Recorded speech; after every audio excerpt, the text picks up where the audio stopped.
Bonjour, je m'appelle Romain Moreau, donc je suis ébéniste à Besançon. J'ai ouvert mon atelier ici à Casamène-Vallée, qui se trouve sur le sud de Besançon. Et mon atelier s'appelle Racine et Copeaux.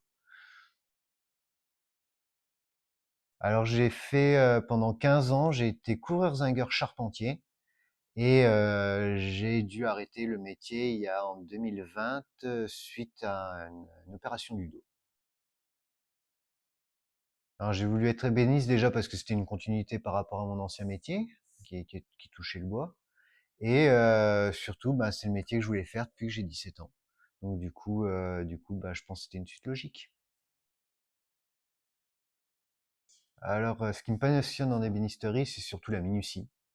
Fabriquer vraiment, partir d'un matériau qui est brut et d'arriver à quelque chose qui a vraiment une forme finale, qu'on a mis en plus en accord avec la clientèle, et en gardant aussi ma vision du métier et puis du bois, et puis du mobilier que j'ai au fond de moi, quoi.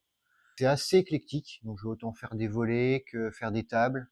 Je vais faire du mobilier comme un bahut, comme je peux faire un agencement, une grande étagère, mais j'ai un principe de base, j'essaie de garder que des matériaux qui sont originaires de la région, en grande partie. Ça peut arriver d'avoir des bois exotiques, mais on va dire que ce sera en second plan.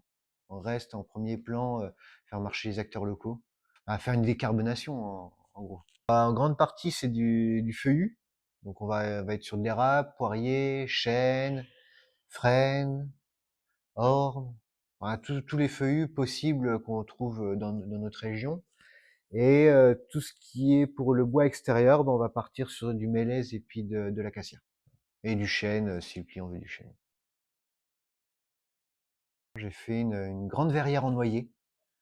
Et ça a pas été de tourpeau, mais j'y suis arrivé, puis le résultat est vraiment pas mal, quoi. J'ai fait un bureau pour une adolescente où vraiment le rendu final était vraiment pas mal.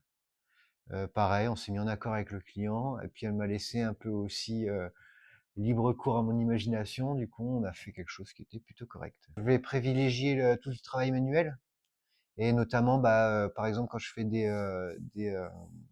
tiroirs, faire des queues d'aronde, qui est vraiment une technique assez minutieuse.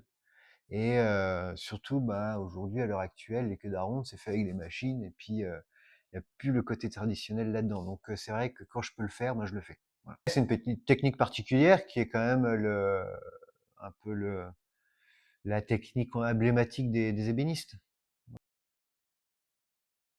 Ah, j'aimerais bien, oui, à terme, avoir ma ligne de mobilier.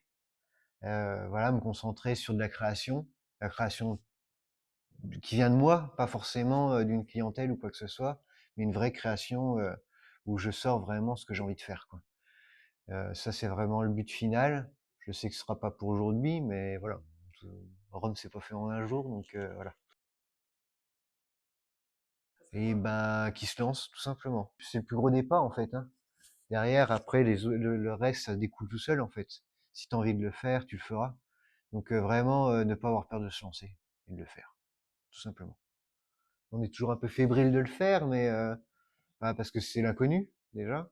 Mais en fait, c'est oui, quand on le fait, en fait, on se dit c'est pas pire que de changer de boulot en fait. C'est pareil quoi. C'est juste que voilà, faut travailler un peu plus quoi. C'est tout. Ouais, c'est la liberté. Voilà. Juste un mot.